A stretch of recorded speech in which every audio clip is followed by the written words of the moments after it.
أعوذ بالله من الشيطان الرجيم. بسم الله الرحمن الرحيم. الحمد لله رب العالمين، والصلاة والسلام على أشرف المرسلين سيدنا ونبينا حبيبنا مصطفى محمد صلى الله عليه وسلم وعلى آله وصحبه أجمعين. أما بعد، رب اشرح لي صدري ويسر لي أمري واحلل عقدة من لساني يفقهوا قولي. آمن تذكر جيران بذي سلام ما زدت دمعا جرى من مقلة بدم. مولاي صل وسلم دائما أبدا على حبيبك خير الخلق كلهم. أمهبت الريح من تلقاء كاظمة وأومض البرق في الظلماء من عظام.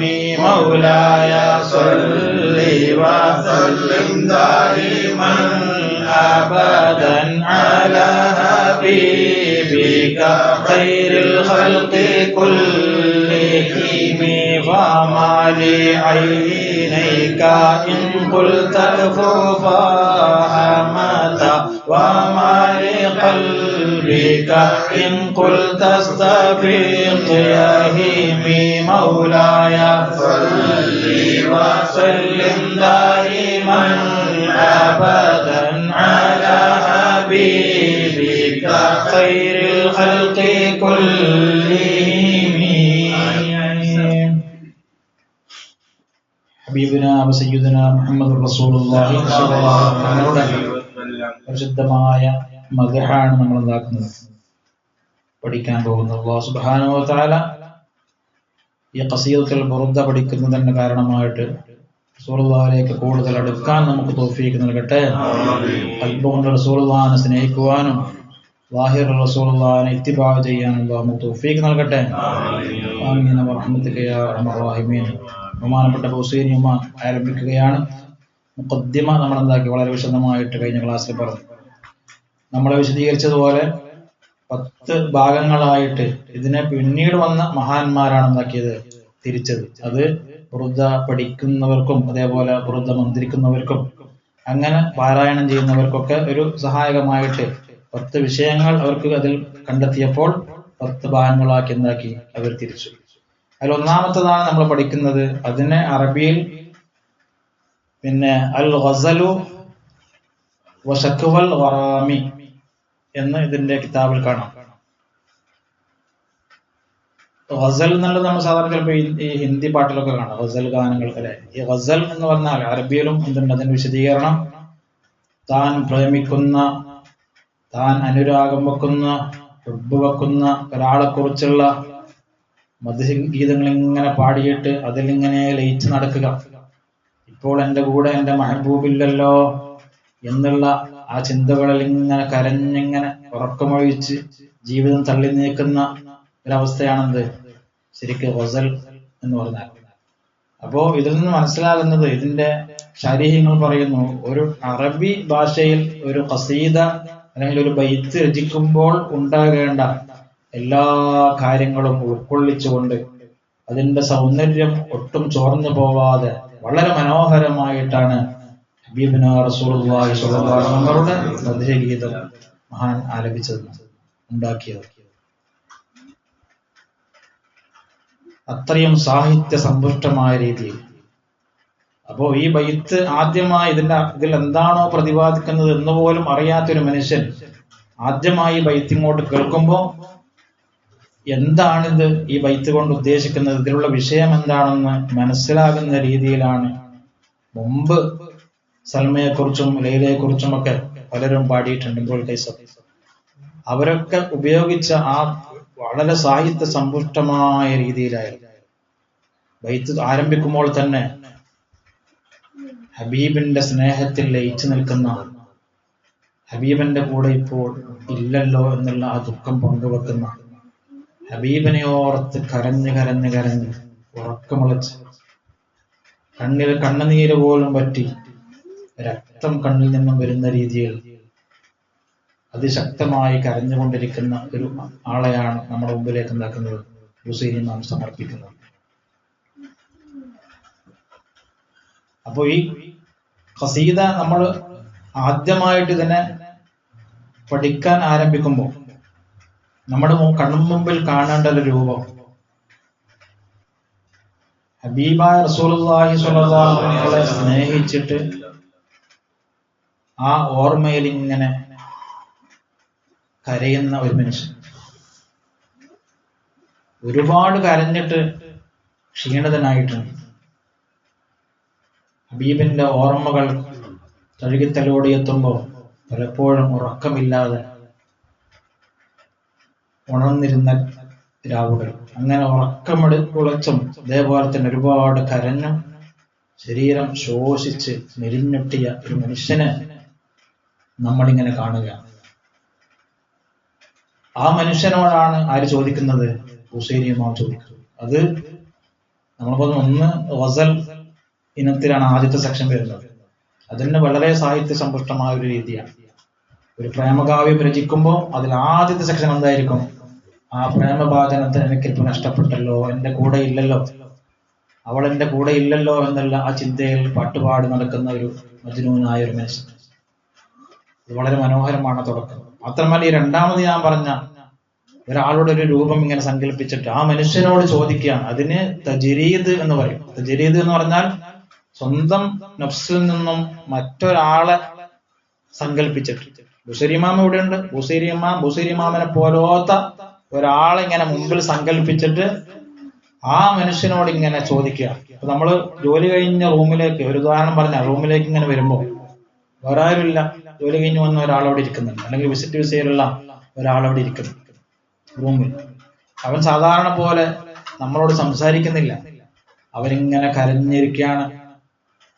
മുഖം കണ്ടാൽ ഒരുപാട് കരഞ്ഞിട്ടുണ്ട്, ഒരുപാട് വിഷമം മനസ്സിലുണ്ട് എന്ന് നമ്മൾ കണ്ടാൽ തന്നെ മനസ്സിലാകും. അപ്പൊ നമ്മൾ അവരോട് ചോദിക്കുന്ന ഒരു കാര്യമുണ്ടല്ലോ, എന്താ സംഭവിച്ചത്? ചിലപ്പോൾ നാട്ടിൽ നിന്ന് ആരും മരിച്ചിട്ടൊക്കെ അല്ലെ പോകണമെന്നിട്ടായിരിക്കും, ആരും റൂമിലില്ല, അതിൽ അവനിങ്ങനെ കരയായിരിക്കും. അല്ലെങ്കിൽ നാട്ടിലുള്ള പ്രയാസങ്ങളും പ്രശ്നങ്ങളും ഓർത്തിട്ട് എനിക്കൊരു ജോലി ഇതുവരെ കിട്ടിയിട്ടില്ലോ, എന്തായിരിക്കും എന്റെ അവസ്ഥ, അങ്ങനെ ഏതെങ്കിലും ഒരു വിഷയത്തിൽ അവൻ തകർന്നിരുന്ന കരയാണ്. ഇവിടെ ഹബീബായ തന്റെ പ്രേമഭാജനമായ മുഹമ്മദുർ റസൂലുള്ളാഹി അതിശക്തമായി സ്നേഹിച്ച് സ്നേഹം കവിഞ്ഞൊഴുകിയിട്ട് ആ ഹബീബിന്റെ കൂടെയില്ലല്ലോ എന്നങ്ങനെ മിസ്റിൽ നിന്നും ഒരു മനുഷ്യൻ ഇങ്ങനെ കരയുകയാണ്. മദീന മുനവ്വറയിൽ എന്തൊരു പന്തി ഉറങ്ങുന്ന ആ രാജകുമാരൻ ഓർത്തിങ്ങനെ കരയും. പലപ്പോഴും ഉറക്കിൽ സ്വപ്നങ്ങളായിട്ട് റസൂലുള്ളാഹി വന്നു, അതിൽ ലയിച്ചിട്ട് ഉറക്കമുളച്ച് കടന്ന രാത്രികൾ, ഉറക്കം ഇല്ലാതെയായ രാത്രികൾ, അങ്ങനെ ശരീരം ക്ഷയിച്ചിരിക്കും. അങ്ങനെ കരഞ്ഞുകൊണ്ടിരിക്കുന്ന ഒരു മനുഷ്യനോട് മഹാനവറുകൾ ചോദിക്കുകയാണ്,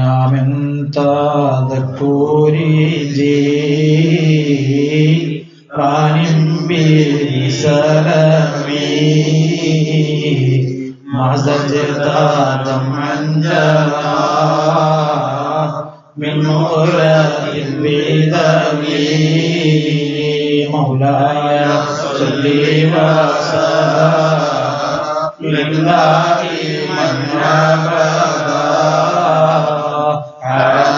ഹബീബിക ഖൈറിൽ ഖൽഖി കുല്ലിഹിം. മനസ്സിൽ ഒരു മനുഷ്യന്റെ രൂപം നമ്മളിലേക്ക് വന്നു. ആ മനുഷ്യനോട് ചോദിക്കുകയാണ്, എന്താ മോനെ കരയുന്നത്? എന്നുള്ളത് ഇസ്തിഫാമിന്റെ ഹംസയാണ്, ചോദ്യത്തിന് അല്ലെ.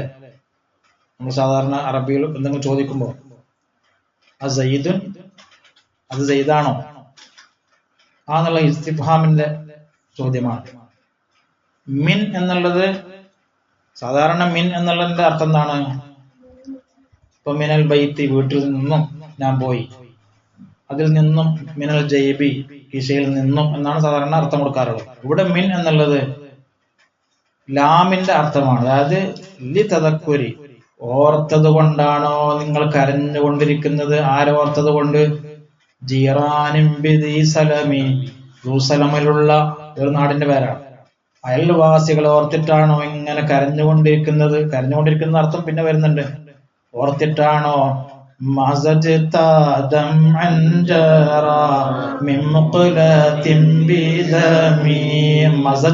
നിങ്ങൾ കലർത്തിയിരിക്കുന്നത്. ഓരോ അർത്ഥം നമ്മൾ പഠിക്കണം. മസജ എന്ന് പറഞ്ഞാൽ കലർത്തുക, മിക്സ് ചെയ്യുക. മസജത്ത താങ്കൾ കലർത്തിയത്, ദംഅൻ കണ്ണുനീരിനോട്, കണ്ണുനീരിനെ കലർത്തിയത്. എങ്ങനത്തെ കണ്ണുനീരാണ്? ജറ അത് ശക്തമായി ഒലിച്ചിറങ്ങുന്നുണ്ട്. മുക്കുലത്തിൽ, നിങ്ങളുടെ കൺതടങ്ങളിൽ നിന്ന്. മുക്കുലത്ത് എന്ന് പറഞ്ഞാൽ നമ്മുടെ കണ്ണിന്റെ ഉള്ളിൽ വെളുപ്പും കറുപ്പുള്ള സ്ഥലമുണ്ടല്ലോ, കൺമഷിന്റെ കൺമണിയും അവളത്ത്, ആ സ്ഥലത്തു നിന്ന് ഇങ്ങനെ കൺതടത്തിൽ നിന്നും അതിശക്തമായി ഒലിച്ചിറങ്ങുന്ന കണ്ണുനീരിനെ നിങ്ങൾ കലർത്തിയത് ഏതിനോട്? ബിദമിൻ രക്തത്തിനോട്. അപ്പൊ ഒരു ഇത് വൈത്ത് എന്താണെന്ന് തന്നെ നമുക്ക് മുസ്ലിമാം റസൂലുള്ളാഹിന്റെ മദ്ഹാണ് പറയുന്നത് നമുക്കറിയാം. ഇതൊന്നും അറിയാത്ത ഒരാള് ആദ്യമായി ബൈത്ത് ഇങ്ങനെ പഠിക്കാനോ കേൾക്കുമ്പോൾ തുടങ്ങുന്നത് അതിശക്തമായി താൻ ഇഷ്ടപ്പെട്ട ഇഷ്ക് വച്ച മെഹബൂബിനെ ഇങ്ങനെ ഓർത്ത്, ആ മെഹബൂബിന്റെ പരിശുദ്ധമായ മദീനയുടെ അയൽപക്കമായ ദൂസലം എന്നുള്ളൊരു നാട്. ഈ ദീസലം എന്നുള്ളത് മദീനയുടെ അയൽപക്കത്തിലുള്ള ഒരു നാടാണ്. ദൂസലം. ആ നാടിനെ ഓർത്തിട്ടാണ്, ആ നാട്ടിലുള്ള ജീറാൻ എന്ന അയൽവാസികൾ. ഇവിടെ ഉദ്ദേശിക്കുന്നത് ആ നാട്ടിലുള്ള തന്റെ മെഹബൂബിന്, തന്റെ ഇഷ്ടഭാജനത്തെ ഓർത്തിട്ടാണോ, ഓർമ്മ വന്നത് കൊണ്ടാണോ നിങ്ങളിങ്ങനെ കരഞ്ഞ് കരഞ്ഞ് കരഞ്ഞ് കരഞ്ഞിപ്പോൾ കണ്ണുനീര് പോലും പറ്റിയിട്ട് ഇനിയും കരയാൻ തുടങ്ങുമ്പോ കണ്ണുനീരിന് പകരം എന്താണ് വരുന്നത്? രക്തം കലർന്ന കണ്ണുനീരാണ്. ഒന്നുകിൽ അത് ഹഖീഖിയ്യൻ എന്ന് പറയാം, അത് യഥാർത്ഥത്തിൽ ഇപ്പൊ കാണുന്നത് എന്താണ്? ചോരയാണ് ഉണ്ടാക്കുന്നത്, കവിൾത്തടത്തിലൂടെ ഇങ്ങനെ വരുന്നത്. അല്ലെങ്കിൽ മഹാനവറുകൾ അങ്ങനെ പറയാനുള്ള കാരണം ശിദ്ദത്തുൽ ബുക്കാ, അതായത് അതിശക്തമായി ഈ മനുഷ്യന് കരയുന്നുണ്ട് എന്നതിലേക്ക് സൂചിപ്പിച്ചിട്ടാണ്. കരഞ്ഞ് കരഞ്ഞ് പൊന്തില്ല, കണ്ണിൽ കണ്ണുനീരില്ലാതെ പോലെ. ഇനിയും കരഞ്ഞ എന്തുണ്ടാവും? പിന്നെ രക്തമായിരിക്കും വരും. അപ്പൊ നോക്കി എത്രത്തോളം കരഞ്ഞിട്ടുണ്ടാവും. അപ്പൊ ആ മനുഷ്യനോട് ചോദിക്കണം, നിങ്ങളിങ്ങനെ ഇത്രത്തോളം കരയുന്നത് മദീന മുനവ്വറയുടെ പരിസര പ്രദേശമായ ദൂസലമിലുള്ള തന്റെ മെഹബൂബിനെ ഓർത്തത് കൊണ്ടാണോ എന്നിങ്ങനെ ചോദിച്ചപ്പോ മറുപടിയില്ല, ഒരു മറുപടിയില്ല. ആളിങ്ങനെ കരയാൻ. ഇപ്പൊ നമ്മൾ നേരത്തെ ഒരു റൂമിൽ ഒരാളെ കണ്ടല്ലോ, അയാളോട് ചോദിച്ചപ്പോ അയാളൊന്നില്ല, ഒന്നും പറയുന്നില്ല, പിന്നെ ഇങ്ങനെ കരയാണ്. എടാ നീ പറയട, എന്താ സംഭവം, നമുക്ക് എന്തെങ്കിലും പ്രശ്നങ്ങൾ തീർക്കാം അല്ലെ, ആരെയും അറിയിക്കണമെന്ന് അറിയിക്കാം, എന്താന്ന് പ്രശ്നം നീ പറ. ഒരു മറുപടിയും ഇല്ലാതെ ആ മനുഷ്യൻ ഇങ്ങനെ തുടർന്നും കരയുകയാണ്, തേങ്ങിക്കരയുകയാണ്. അപ്പോൾ വീണ്ടും ചോദ്യം ആവർത്തിക്കുന്ന മഹാനവറുകൾ,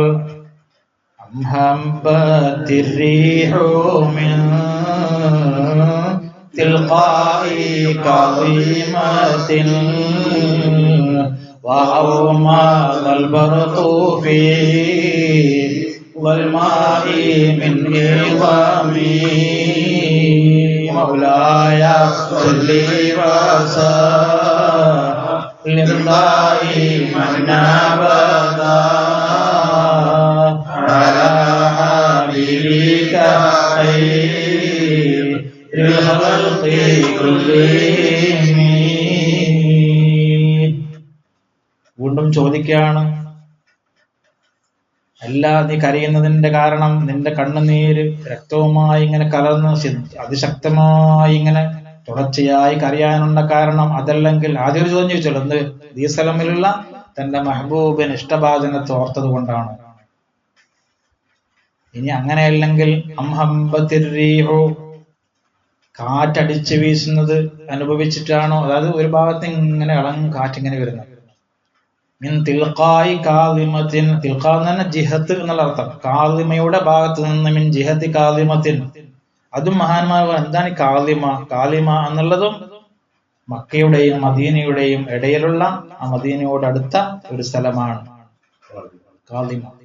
ആ നാട്ടിൽ നിന്നും ആ ഭാഗത്തു നിന്നും ഇങ്ങനെ അടിച്ചു വീശുന്ന ഇളം കാറ്റിങ്ങനെ നിങ്ങളെ തഴുകി തലോടിങ്ങനെ പോകുമ്പോ എന്റെ ഹബീബിന്റെ നാട്ടിലുള്ള ആ മനോഹരമായ പച്ചക്കുബ്ബയെ തഴുകിത്തലോടി വന്ന ആ കാറ്റാണല്ലോ ഇത് എന്ന് ഓർമ്മ വന്നിട്ട് ഇങ്ങനെ നിങ്ങൾ കരയുകയാണോ?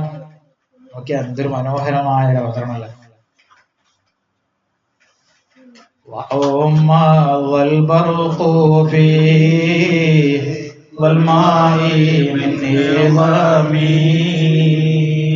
രണ്ട് വിഷയങ്ങൾ ചോദിച്ചു. കാരണം അതൊക്കെ സബബുകളാണ്. വാവുമതൽ പറക്കു, അല്ലെങ്കിൽ മിന്നൽ പിണർ കണ്ടിട്ടാണോ? ഇങ്ങനെ പ്രകാശം കണ്ടിട്ടാണോ? പറക്കുന്ന മിന്നൽ. ഔമന്ന് പറഞ്ഞാൽ ഇങ്ങനെ അതിശക്തമായ മിന്നല്ല. പിന്നെ ഇങ്ങനെ നമ്മൾ ചിലപ്പോൾ കാണും ഇങ്ങനെ മഴ ഒരു ഭാഗത്ത്, ഇപ്പൊ ഷാർജന്റെ ഭാഗത്തുള്ള മഴയും ഇടിമിന്നലും ഉണ്ടെങ്കിൽ നമ്മൾ ഇവിടെ നോക്കുമ്പോൾ ഇങ്ങനെ വിജനമായ സ്ഥലത്ത് നോക്കുമ്പോൾ ഇങ്ങനെ കുറച്ച് ഇങ്ങനെ മിന്നു കാണാം. ഇട്ട് കെട്ടിയിട്ടുണ്ടാവും ഇങ്ങനെ കാർമേഘങ്ങള്, കുറച്ചിങ്ങനെ മിന്നു കാണാം. അപ്പൊ നമ്മളെന്ത് പറയും, ആ ഷാർജ ഭാഗത്തൊക്കെ നല്ല മഴയാണ്, ഇടിമിന്നലുണ്ടോ, നല്ല മഴയാന്ന് തോന്നും, ഇവിടെ നല്ല ചൂടും എന്നൊക്കെ പറയും. ആ നാട്ടിലൊക്കെ ഉണ്ടോ ഒരു ഭാഗത്ത് ഇങ്ങനെ. അപ്പോ മദീനയുടെ ഭാഗത്ത് നിന്നും ഇങ്ങനെ മിന്നൽ പിണറുകളൊക്കെ ഇങ്ങനെ കാണുമ്പോ ആകാശം ഇങ്ങനെ ദൂരത്ത് കാണാമല്ലോ. മിസ്റിൽ ജീവിക്കുന്ന, മിസ്റിൽ നിന്നും ഈ മഹാൻ ഇങ്ങനെ, ഈ മനുഷ്യൻ യുദ്ധത്തിന് ഭാവനയിൽ ഒരു മനുഷ്യൻ അല്ലെ, ആ മനുഷ്യൻ ഇങ്ങനെ കാണുമ്പോ അല്ലാഹുവിന്റെ മെഹബൂബിന്റെ നാടായ മദീനത്തുൽ മുനവ്വറയിൽ പ്രശോഭിച്ചു നിൽക്കുന്ന എന്റെ ആശിഖായ റസൂലുള്ളാഹി സ്വല്ലല്ലാഹു അലൈഹി വസല്ലം തങ്ങളുടെ നാട്ടിൽ നിന്നാണല്ലോ ഇത് കാണുന്നത് അല്ലെ. അടുത്ത ഓർമ്മകൾ അങ്ങോട്ട് പോകണം. അപ്പോ ഒരു മെഹബൂബ് അങ്ങനെയാണ്. ആ ഇഷ്ടഭാജനത്തിന്റെ നാടിന്റെ ഭാഗത്തു നിന്ന് ഒരു കാറ്റിങ്ങോട്ട് വന്ന് അത് തന്നെ തഴുകി തലോടി പോകുമ്പോ, ഞാൻ ഇഷ്ടപ്പെട്ട എന്റെ പ്രേമഭാജനത്തിന്റെ നാട് കണ്ട, അതിനെ തഴുകി തലോടിയ, ആ പച്ചക്കുമ്പയിൽ തട്ടിയ, ആ ഈത്തപ്പന ഓലകളിൽ തട്ടിയ കാറ്റല്ലേ, അതിലൊരു മനോഹാരിത ഉണ്ടാവും, അതിലൊരു നല്ല സുഗന്ധമുണ്ടാകും അവരുടെ മനസ്സിന്. അതാണ് യഥാർത്ഥ സ്നേഹം. ഇതിപ്പോ നമ്മൾ ദുനിയാവിലും ഇതിപ്പോ പിന്നെ മെഹബൂബ് എന്നാണ്, നല്ല സ്നേഹമാണ് അല്ലെ. റസൂലുള്ളാഹിനെ സ്നേഹിക്കരുത്, നല്ല സ്നേഹിച്ചേ പറ്റൂ. ലാ യുഅ്മിനു അഹദുക്കും ഹത്താ അകൂന അഹബ്ബ ഇലൈഹി മിൻ വാലിദിഹി വവലദിഹി വന്നാസി അജ്മഈൻ. അങ്ങനെ സ്നേഹിക്കണം മഹാനവറുകളെ സ്നേഹിച്ചത്. ഇനി നമ്മൾ സാധാരണ ഇപ്പോ പെൺകുട്ടികളെ സ്നേഹിക്കുന്നവരുണ്ടാവും, പഠിക്കുന്ന കാലത്ത് അല്ലെ സ്നേഹിച്ചവരുണ്ടാവും, 10ാം ക്ലാസ്സിലൊക്കെ പഠിക്കുമ്പോൾ സ്നേഹിച്ചവരുണ്ടാവും. അങ്ങനെ അതൊക്കെ കഴിഞ്ഞു, പഠനമൊക്കെ കഴിഞ്ഞു, എല്ലാവരും 4 ഭാഗത്തായി. എന്നാലും ഇവന്റെ മനസ്സിൽ അങ്ങനെ ആ പെൺകുട്ടി എന്തായിരുന്നു, ആ കാമുകി കയറിക്കൂടിയിരുന്നു. പക്ഷെ ഇപ്പൊ അവളുടെ കല്യാണം കഴിഞ്ഞു, ഇവന്റെ കല്യാണം കഴിഞ്ഞു, ഇവർക്കൊക്കെ മക്കളായി. എന്നാലും ആ നാട്ടിലൂടെ ഇങ്ങനെ ഒരു യാത്ര പോകുമ്പോ, അവന്റെ മനസ്സിലേക്ക് ഇങ്ങനെ ഓടിയെത്തും. ഞാൻ ഒരുപാട് മനസ്സിൽ കൊണ്ടു നടന്ന എന്റെ ഇഷ്ടഭാജനത്തിന്റെ നാടാണല്ലോ. ചിലപ്പോ ആ നാട്ടിൽ എന്തെങ്കിലും അപകടം സംഭവിച്ചിട്ടായിരിക്കും ആ നാടിങ്ങനെ വാർത്തകൾ നിറയുന്നത് അല്ലെ. സ്കൂൾ പിന്നെ പൂക്കിപ്പറമ്പ് തീ പിടിച്ചു, ബസ്സിന് തീ പിടിച്ചു എന്നൊക്കെ ഇങ്ങനെ ആവർത്തിച്ച് ഫ്ലാഷ് ന്യൂസ് വരുമ്പോ ഇവനിക്ക് ആ നാട് ഇങ്ങനെ മനസ്സിലേക്ക് വരാം. അന്ന് ഞാൻ വളരെയേറെ സ്നേഹിച്ച എന്റെ കാമുകിയുടെ നാടാണ്. വാർത്തകളിൽ ഇങ്ങനെ ആ നാടിങ്ങനെ വരുന്നു. ആ നാട്ടിൽ നിന്നുള്ള വർത്തമാനങ്ങൾ കേൾക്കുമ്പോൾ, ആ നാട്ടിന്റെ ഭാഗത്തു നിന്നും ഇളം കാറ്റിങ്ങനെ വരുമ്പോൾ, ഞാൻ സ്നേഹിച്ച എന്റെ മെഹബൂബിന്റെ സ്ഥലം അതാണ്. ഇത്ര മനോഹരം നോക്കിയ തുടക്കം തന്നെ. ഇളമ് എന്നുള്ളതും ഒരു നാടിന്റെ സ്ഥലം, ഒരു പേരാണ് ഇളമ്. ഇതെല്ലാം പറയുന്നുണ്ട് ഇതില്. അപ്പൊ ഇളമ് എന്നുള്ള അതൊക്കെ മദീനയുടെ പരിസര പ്രദേശങ്ങളാണ്. അത് ഇസ്മുൽ ജബല് അതല്ല, ഒരു പർവ്വതത്തിന്റെ പേരാണ്. ഇനി വഖീല ഇസ്മുൽ ലിവാദിൻ ബിഖുർബിൽ മദീനത്തി ശരീഫ, മദീനത്തുൽ മുനവ്വറയുടെ അടുത്തുള്ള ഒരു മലഞ്ചെരിവാണ്. അപ്പൊ മദീനയുടെ ചുറ്റുഭാഗത്തുള്ള സ്ഥലങ്ങളാണ് ഇതിലെന്താക്കിയത് പറഞ്ഞത്. ഒന്ന് ദൂ സലമ്, അത് ഈ സലമ് നമ്മൾ ജറാക്കിയിട്ട് പറയുന്നതാണ് ഭാഗം ഉണ്ടായത് കൊണ്ട്. ദൂ സലമ്, അതേപോലെ തന്നെ ഖാലിമ, പിന്നെ ഇളമ്. അപ്പൊ ഈ 3 നാടുകളിൽ നിന്നുമുള്ള ഓർമ്മകൾ ദൂസലമിലുള്ള മെഹബൂബിനെ ഓർത്തിട്ടാണോ, അതേപോലെ തന്നെ കാദിമയുടെ ഭാഗത്തു നിന്നും തടികത്തലോടി വന്ന കാറ്റേൽക്കുമ്പോ ഹബീബിനെ ഓർമ്മ വന്നത് കൊണ്ടാണ് ഇങ്ങനെ കരയുന്നത്? ശിദ്ദത്തുൽ ബുക്കാ, അതിശക്തമായി നിങ്ങൾ കരയുന്നത്? അല്ലെങ്കിൽ ഇളമിന്റെ ഭാഗത്തു നിന്നും കറുത്തിരുണ്ട ആ എന്ന് പറഞ്ഞാൽ കറുത്തിരുണ്ട ആ രാത്രി ഇങ്ങനെ ഉറക്കവെച്ചിട്ട് ഇങ്ങനെ ജനവാതിലെടുത്ത് ഇങ്ങനെ നിൽക്കുമ്പോൾ ചെറിയ ചെറിയ മിന്നൽ പിണറുകൾ ഇങ്ങനെ ആ ഭാഗത്ത് മഴ പെയ്യുന്നു. എന്റെ മെഹബൂബിന്റെ നാടാണ് അല്ലെ, ഞാൻ സ്നേഹിക്കുന്ന എന്റെ മുഹിബ്. ഇത്രയൊക്കെ ചോദിച്ചിട്ടും ഒരു ഉത്തരവുമില്ല. ഓക്കെ, ഉത്തരവൊന്നുമില്ല. ആളിങ്ങനെ കരയാണ്. അപ്പൊ ചോദ്യകർത്താവ് വിടാൻ തയ്യാറല്ല. ഇതുവരെ ചോദിച്ച രീതി മാറ്റിയിട്ട് മറ്റൊരു രീതിയിലേക്ക് പോവാണ്. ഫമാലി ഐനൈക ഇൻ ഖുൽത ഫഹമതാ വമാലി ഖൽബിക ഇൻ ഖുൽത യഹീമി. അപ്പൊ ഇതിന്റെ അർത്ഥം എന്താണ്? മൗലായ സല്ലി വസല്ലിം ദായിമൻ അബദാ അലാ ഹബീബിക ഖൈറിൽ ഖൽഖി കുല്ലിഹിം. ആദ്യത്തെ ചോദ്യങ്ങൾ ചോദിച്ചിട്ട് കരയുന്ന ഈ മനുഷ്യൻ ഒരു മറുപടിയും കൊടുക്കുന്നില്ല. അതായത് പിന്നെ ഞാനൊരാളെ സ്നേഹിച്ചിട്ടുണ്ട്, അത് പറയാൻ എന്താക്കുന്നില്ല, കൂട്ടാക്കുന്നില്ല. നമ്മുടെ രക്ഷിതാക്കള് ഒരു കുട്ടി ഇങ്ങനെ ഒരു സ്നേഹത്തിൽപ്പെട്ട് അല്ലെ, തലക്ക് സ്നേഹം കുണിയിട്ട് ഇങ്ങനെ എന്താക്കാണ്, ഉറക്കൂല്ല ഊണുമില്ല. ഇവള് രാത്രി വാതിൽ വിളിച്ചാറുണ്ടാവും, ഉറങ്ങാതെ ഇങ്ങനെ കിടക്കണം, എന്തോ മാനസികമായി തകർന്നിരിക്കും. എന്നാ അവര് രക്ഷിതാക്കളൊക്കെ ആങ്ങളമാരൊക്കെ ഒന്നിച്ച് ഇരുന്ന് അവളെ ഇരുത്തിയിട്ട് ചോദിക്കാം, എനിക്ക് എന്താ സംഭവിച്ചത് പറയും, നമുക്ക് പരിഹാരം കാണാം. ഇപ്പൊ ഓനെ തന്നെ നിനക്ക് കെട്ടിച്ചേരാല്ലേ, ഇങ്ങനെ അതോർത്തിട്ട് ഇങ്ങനെ ഉറക്കുമില്ല ഊണില്ല, സാധാരണ ഇവിടെ കഴിക്കുന്ന പോലെ ഭക്ഷണം കഴിക്കുന്നില്ല, ഭക്ഷണമൊക്കെ കൊണ്ടുവച്ചാലും കുറച്ചൊന്നും നിന്നിട്ട് കാണിച്ചു പോകും, പിന്നെ ഒരേ കിടത്താം, ആരോടും മിണ്ടുന്നില്ല, ആരോടും ഒരു ഉഷാറില്ല, ചോദ്യങ്ങൾ എന്ത് ചോദിച്ചിട്ട് മറുപടിയില്ല. ഇവിടെ ഏറ്റവും പരിശുദ്ധമായ ഒരു സ്നേഹമാണല്ലേ ഏറ്റവും മംദൂഹായ മദ്മൂമല്ല, ഏറ്റവും നല്ലൊരു സ്നേഹം. അത് കിട്ടാൻ നമ്മളിങ്ങനെ കൊതിക്കണം. ആ സ്നേഹം തലക്ക് പിടിച്ചിട്ട് അതിൽ ലയിച്ചിട്ട് കരഞ്ഞോണ്ടിരിക്കണം. മറുപടി പോലും പറയാൻ കൂട്ടാക്കുന്നില്ല. അതായത് എനിക്ക് ഇന്നാളോട് സ്നേഹമുണ്ട് എന്ന് പറയാൻ പോലും നടക്കുന്നില്ല. അതാണ് എന്നെ ഈ വിധത്തിലാക്കിയത്. അപ്പോൾ ചോദ്യകർത്താവ് വിടുന്നില്ല. അങ്ങനെ വിട്ടാൻ പറ്റില്ല, എന്നെ കൊണ്ട് പറയിപ്പിച്ചിട്ടേ നടക്കും, ഞാൻ അടങ്ങും. ആ ഒരു ഭയങ്കര അറബി സാഹിത്യത്തിന്റെ ഒരു പോക്കാണ്. പറയിപ്പിച്ച് ആ മനസ്സിലുള്ളത് പറയിപ്പിക്കും. അതുപോലെ ചോദ്യങ്ങൾ ചോദിക്കാം. എന്നാ നിനക്ക് അതൊന്നുമല്ല, ആരോടും സ്നേഹമൊന്നും ഇല്ല, പിന്നെ എന്താണ് എന്ന് സ്നേഹമൊന്നും ഇല്ലാത്തത് കൊണ്ടാണ്, വേറെന്തോ ഒരു വിഷയത്തിനാണ്. സാധനം കരച്ചിൽ പലതും പല രൂപത്തിലും വരാം. ഇങ്ങനെ ആരും മരിച്ചിട്ടോ അല്ലെ, അങ്ങനെയും കരയാറ്. ഇനി എന്തെങ്കിലും എവിടെയോ ഒരു വേദന വന്നിട്ടുണ്ട്, അത് സഹിക്കാൻ പറ്റാതെയും കരയുന്നു, ശാരീരികമായ എന്തെങ്കിലും. അപ്പൊ ഈ ചോദ്യകർത്താവ് ആദ്യമേ എന്തായിട്ടുണ്ട്, കാര്യം പിടികെട്ടിട്ടുണ്ട്. ഇത് നമ്മളെ മറ്റേ പ്രേമം കുടുങ്ങി തന്നെയാണ് അല്ലെ, ആരോടോ അനുരാഗം വന്നതാണ്, എന്തോ തലക്ക് പിടിച്ചതാണ് എന്നുള്ള ആ രീതിയിൽ തന്നെയാണ് ആ അറബി സാഹിത്യം നോക്കി അങ്ങനെ കൊണ്ടുപോകാറ്. എന്നിട്ടും ചോദ്യം കേട്ട ആ മനുഷ്യൻ ഒന്നും മറുപടി പറയാതെ എന്നാ നിന്നെ കൊണ്ട് ഞാൻ പറയിപ്പിച്ചിട്ടേ അടങ്ങും, ആ രീതിയിൽ ചോദ്യം. എന്നാ പിന്നെ ഫമാലി ഐനൈക എന്ന നിന്റെ രണ്ട് കണ്ണുകളിൽ കാണുന്ന ഈ അവസ്ഥ എന്താണ്? ഞാൻ കൊലുത്ത നീ പറഞ്ഞാൽ രണ്ട് കണ്ണുകളോടും ഒന്ന് നിർത്ത്, കരച്ചിൽ നിർത്ത് എന്ന് നീ പറഞ്ഞാലും ഹമത ഇപ്പോഴുള്ളതിനേക്കാളും അതിശക്തമായി കണ്ണുനീരൊഴുക്കാൻ തുടങ്ങും അവസ്ഥയിലാണല്ലോ ഇപ്പോൾ ഉള്ളത്. ചില കുട്ടികളുണ്ടല്ലേ, കുറെ കരഞ്ഞിട്ട് ഇപ്പൊ കുറച്ച് കരച്ചിൽ നിർത്താനായിട്ടുണ്ടാവും, അപ്പോഴേക്കും ആരെങ്കിലും വരുന്നു കാണാനോ, എന്നിട്ട് എന്താ മോനെ കരയുന്നതിനോ പിന്നെയും കരാൻ തുടങ്ങും. അപ്പൊ ഉമ്മ പറയുന്നത് ആ കുഞ്ഞങ്ങനെ കരച്ചിൽ നിർത്താൻ പോകുന്നുണ്ടേ, പിന്നെ നിങ്ങൾ പിന്നെ തുടങ്ങാം. അതുപോലെ മാലി അയിനേക്കാം.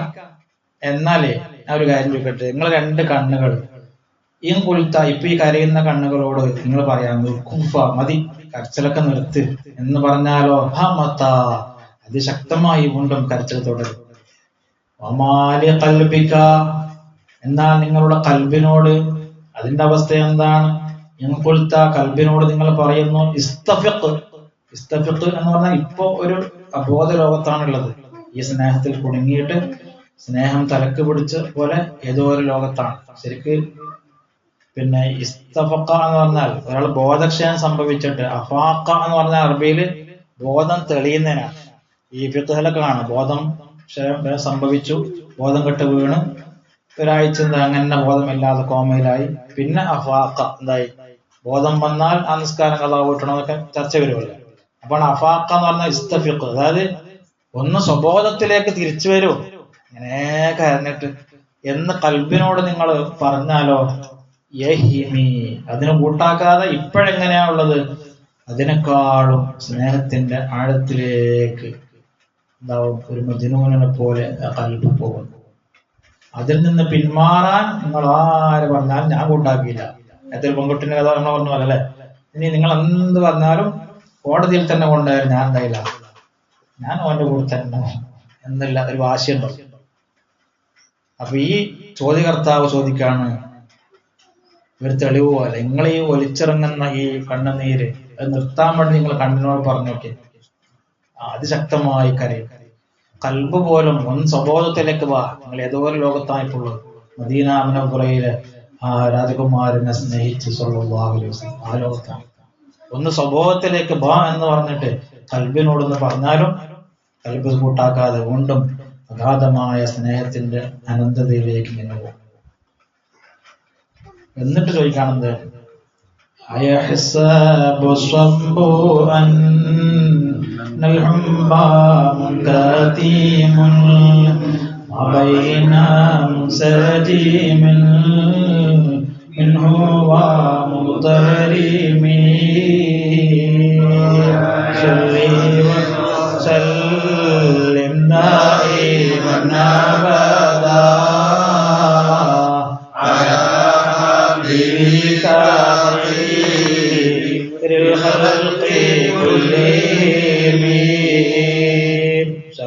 അർത്ഥം പറഞ്ഞ് നമ്മൾ ഇങ്ങനെ പറഞ്ഞാൽ നമുക്ക് എണീച്ചു പോകാൻ തോന്നി.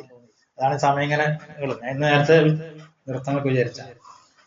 അതാണ് അല്ലാഹുവിന്റെ ഹബീബ് സ്വല്ലല്ലാഹു അലൈഹി വസല്ലം നമ്മുടെ ഖൽബിന്റെ വസന്തമാവണം, കരളിന്റെ കഷ്ടമാവണം, ഹൃദയത്തിന്റെ കുളിരാവണം. ഹബീബുനാ വസയ്യിദുനാ വറസൂലുനാ വമഅശൂഖുനാ വമഹബൂബുനാ സയ്യിദുനാ മുഹമ്മദുർ റസൂലുള്ളാഹ്. ഈ ബൈത്തിന്റെ തുടക്കം തന്നെ നമ്മളെ മനസ്സിലേക്ക് ഇന്ന് പോയി ഉറങ്ങുമ്പോൾ അല്ലാഹുവിന്റെ റസൂലിനെ അതിലേറ്റ് സ്നേഹിച്ച് ആ പ്രേമം കൽബിൽ ഇങ്ങനെ നിറഞ്ഞ തലക്ക് ആ സ്നേഹം പിടിച്ചിട്ട് തലക്ക് കയറിയിട്ട് മദീനയുടെ ഭാഗത്തു നിന്ന് വരുന്ന കാറ്റ് പോലും മഹാനബികളെ തഴുകി തലോടിപ്പോകുമ്പോൾ കരയാണ്. മദീനയുടെ ഭാഗത്തു നിന്നും ചെറിയ മിന്നൽ പിണറുകൾ ഇങ്ങനെ അതിശക്തമായി, രാത്രി ഉറക്കുണ്ടായില്ല അതുകൊണ്ടല്ല അത് കാണുന്നല്ലേ, അതിശക്തമായി ഇങ്ങനെ വരാന്തയിൽ ഇങ്ങനെ നോക്കുമ്പോൾ അതിശക്തമായ ഇരുട്ടുള്ള രാത്രിയിൽ മിന്നൽ പിണറുകളൊക്കെ കാണുമ്പോൾ എന്റെ ഹബീബിന്റെ ഓർമ്മകളിൽ.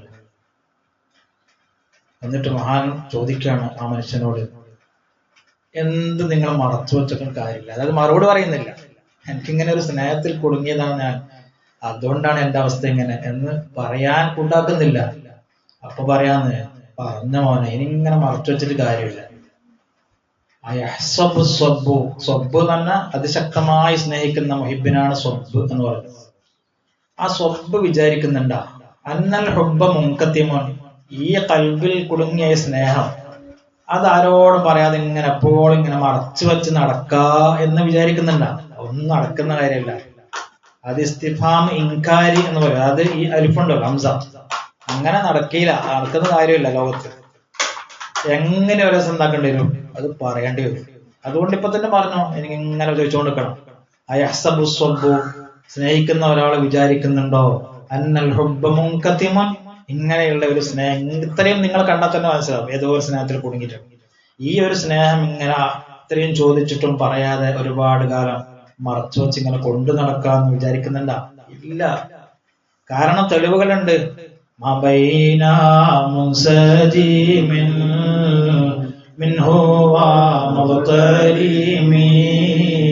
മുൻസജിം എന്ന് പറഞ്ഞാൽ ഒരിക്കലും പറ്റാതെ ഒഴുകിക്കൊണ്ടിരിക്കുന്ന കണ്ണുകള്, അതിനൊരു തെളിവല്ലേ.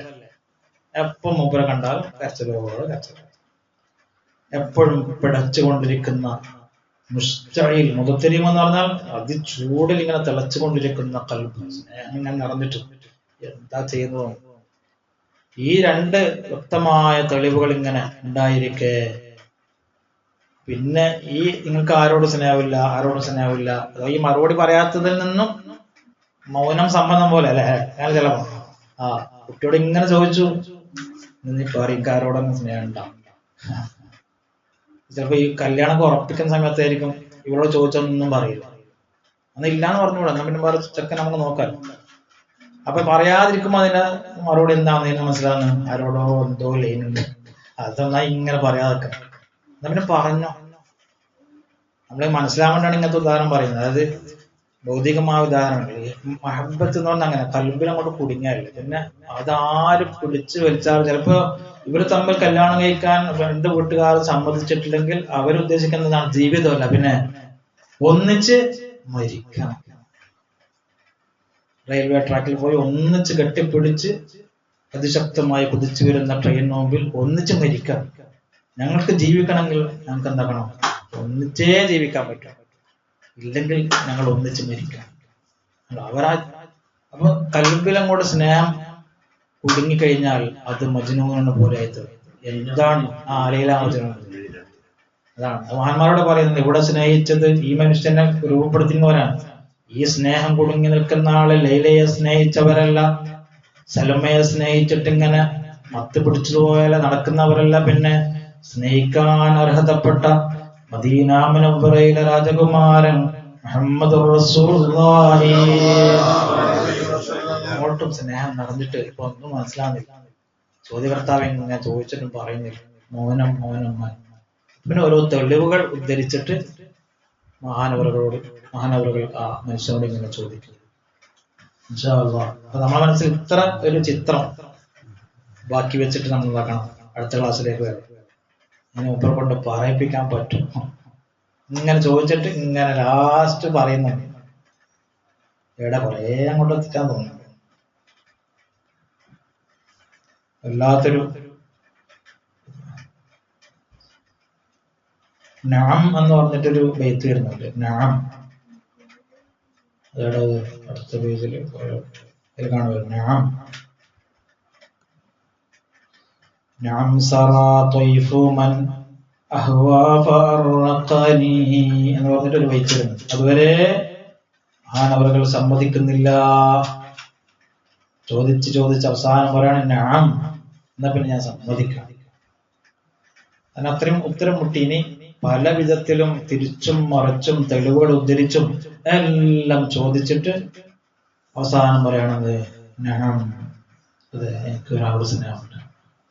സറാ ത്വയ്ഫു മൻ അഹ്വാ, രാത്രിയിൽ എന്നിലേക്ക് കടന്നു വന്ന എന്റെ ഇഷ്ടഭാചന, ഫഅറഖനി, എന്റെ ഉറക്കമുളച്ചു, ഉറക്കമില്ലാതെയാക്കി. പറച്ചിലൊക്കെ എനിക്കൊരാൾ സ്നേഹം. ആ സ്നേഹഭാചനം എപ്പോഴും പലപ്പോഴും രാത്രികളിൽ എൻ്റെ അടുത്ത് വരും. ഫഅറഖനി, എന്നിട്ട് എന്റെ ഉറക്കമില്ലാതാക്കും. സ്വപ്നത്തിൽ ഇങ്ങനെ ഹബീബിനെ കാണുന്ന കരഞ്ഞുകൊണ്ട് മറുപടി പറയുന്നു. അങ്ങനെ നമ്മള് മദീന മുനവ്വറയിലേക്ക് മനോഹരമായ മദ്ഹിന്റെ ബൈത്തിലൂടെ കൊണ്ടെത്തിക്കുന്ന ഖസീദത്തുൽ ബൂസൂരി അല്ലാഹു സുബ്ഹാനഹു വ തആല അത് വേണ്ട വിധത്തിൽ പഠിക്കാനും മനസ്സിലാക്കാനും നമുക്ക് തൗഫീഖ് നൽകട്ടെ. അതിങ്ങനെ പഠിച്ച് നമുക്കും ബുസൈരി ഇമാമിന്റെ കൂടെ ആ മഹബ്ബത്തിന്റെ ആ പൂന്തോട്ടത്തിലേക്ക് പോകാൻ അല്ലാഹു നമുക്ക് തൗഫീഖ് നൽകട്ടെ. മദീന മുനവ്വറയിൽ അന്ത്യവിശ്രമം കൊള്ളുന്ന ഹബീബായ റസൂലുള്ളാഹി തങ്ങളുടെ ഖൽബിൽ കൊണ്ട് നിറയെ സ്നേഹിച്ച് ഇഷ്ടമാക്കാനുള്ള തൗഫീഖ് അല്ലാഹു നമുക്ക് നൽകട്ടെ. ഒരുപാട് സ്വലാത്തുകൾ ചൊല്ലാനുള്ള തൗഫീഖ് അല്ലാഹു നമുക്ക് നൽകട്ടെ. റഹ്മാനുറഹീമായ അല്ലാഹ്, ഒരുപാട് നേരം ഞങ്ങൾ ഇങ്ങനെ ഇവിടെ ഇരിക്കാൻ കഴിയാത്തവർ, നിൽക്കാൻ കഴിയാത്തവർ, നടുവേദനയുള്ളവർ, എന്നിട്ടും അല്ലാഹുവേ നിന്റെ ഹബീബിനെ കുറിച്ച് ഇങ്ങനെ പറയുന്നു, സമയം പോകുന്നത് പോലും അറിയാതെ ഇങ്ങനെ ഞങ്ങൾ ഇരുന്നിൽ പോവുകയാണ്. അല്ലാഹുവേ നേരം വെളുക്കും വരെ ഞങ്ങളിങ്ങനെ ഈ ബുർദ പാടിയാൽ ഒരു മടുപ്പ് ഞങ്ങൾക്ക് വരും. അല്ലാഹുവേ അതാണ് മഹബ്ബത്ത്, അതാണ് നിന്റെ സിറാജും മുനീറായ മുഹമ്മദ് റസൂലുള്ളാഹി. അല്ലാഹുവേ ബുർദ ശരീഫ് ഞങ്ങൾ പഠിച്ചു കഴിയുന്നതിന് മുമ്പ് ഞങ്ങൾക്കും ഹബീബിനെ സ്വർഗ്ഗത്തിൽ കാണിച്ചു അല്ലാഹുവേ ഈ പരിശുദ്ധമായ ബുർദയുടെ ബറക്കത്ത് കൊണ്ട് ഈ ബൈത്ത് ഞങ്ങൾ പഠിച്ചു കഴിയുന്നതിന് മുമ്പ് എല്ലാവർക്കും ആ ഹബീബിനെ പല തവണകളിലായി മനസ്സ് നിറയെ കണ്ണു നിറയെ കാണാനുള്ള തൗഫീഖ് നൽകണം. ഹബീബിന്റെ ബറക്കത്ത് കൊണ്ട് ഈ ബുർദയുടെ ബറക്കത്ത് കൊണ്ട് ഒരുപാട് ആളുകൾക്ക് രോഗശമനം നൽകപ്പെട്ടു. അല്ലാഹുവേ രോഗികളായ ഒരുപാട് ആൾക്കാർ ഞങ്ങളിലും ഞങ്ങളുടെ കുടുംബങ്ങളിലും മക്കളിലും ഭാര്യമാരിലും ക്യാൻസർ രോഗികളടക്കം അല്ലാഹുവേ ഈ ബുർദയുടെ ബറക്കത്ത് കൊണ്ട് എല്ലാവർക്കും നീ ശിഫ നൽകണേ അല്ലാഹുവേ. ഞങ്ങൾ അനുഭവിക്കുന്ന എല്ലാ വേദനകൾക്കും നീ പരിഹാരം നൽകണേ ഞങ്ങളുടെ മക്കളെ നീ സ്വാലിഹീങ്ങളാക്കണേ പ്രത്യേകിച്ച് മത്സരത്തൊക്കെ കഴിഞ്ഞ ഒരുപാട് മക്കൾ സീറ്റുകൾ അന്വേഷിച്ചുകൊണ്ട് ഇങ്ങനെ പ്ലസ് ടുവിന് വേണ്ടി അന്വേഷിക്കാം അല്ലാഹുവേ. അവർക്ക് പഠിക്കാൻ ഉതകുന്ന നല്ല അടുത്തുള്ള നല്ലൊരു സ്ഥലം നീ അവർക്ക് നീ കൊടുക്കണേ അല്ലാഹുവേ. ഇനിയുള്ള അവരെ വളർന്നു വരുന്ന ഈ കാലഘട്ടത്തിൽ അല്ലാഹുവേ എല്ലാവിധ തമ്മാടിത്തരങ്ങളും അവർ നീ കാക്കണേ അല്ലാഹുവേ. സ്വാലിഹീങ്ങളായി വളരാനുള്ള എല്ലാ തൗഫീഖും സഹായം നൽകണേ അല്ലാഹുവേ. എവിടെ പഠിക്കാൻ പോയാലും അഞ്ചു സംസ്കാരം നിലനിർത്താൻ അവർക്ക് നീ നൽകണേ ഓർമ്മശക്തിയും ബുദ്ധിശക്തിയും നൽകണേ അല്ലാഹുവേ. ചീരണയും വെള്ളമൊക്കെ കൊണ്ടുവരുന്നവർ അല്ലാഹു അതൊക്കെ നീ ഖബൂൽ ചെയ്യണേ അവരുടെ നെയ്യത്തുകൾ നീ ഹാസിലാക്കി കൊടുക്കണേ അല്ലാഹുവേ. ഒരു സുഹൃത്തിൽ നിന്ന് വന്നിട്ടില്ല, അദ്ദേഹത്തിന്റെ ഭാര്യക്ക് ചില അസുഖങ്ങൾ കാണുന്നുണ്ട്, അസ്വസ്ഥതകൾ കാണുന്നുണ്ട്, വരക്കണം ഉസ്താദ് ഇന്ന് വരാൻ പറ്റില്ല എന്ന് പറഞ്ഞു. അല്ലാഹുവേ എന്താണെങ്കിലും നീ അറിയുന്നവനാണ്, എല്ലാം നീ ശിഫയാക്കി കൊടുക്കണേ എല്ലാ ബുദ്ധിമുട്ടുകളും നീ പരിഹരിക്കണേ ക്ലാസുകളും മുടങ്ങാതെ വരാനുള്ള ഒരു തൗഫീഖ് നൽകണേ ربنا آتنا في الدنيا حسنة وفي الآخرة حسنة وقنا عذاب النار ربنا تقبل منا إنك أنت السميع العليم وتب علينا إنك أنت التواب الرحيم آمين برحمتك يا أرحم الراحمين يا ربي بالمصطفى واليوم قاصدنا واغفر لنا ما مضى يا واسع الكرم يا ربي بالمصطفى واليوم قاصدنا واغفر لنا ما مضى يا واسع الكرم يا ربي بالمصطفى واليوم قاصدنا واغفر لنا ما مضى يا واسع الكرم مولاي صل وسلم دائما ابدا على حبيبك خير الخلق كلهم صلى الله على محمد صلى الله عليه وسلم صلى الله على محمد صلى الله عليه وسلم اللهم صل على محمد يا ربي صل عليه وسلم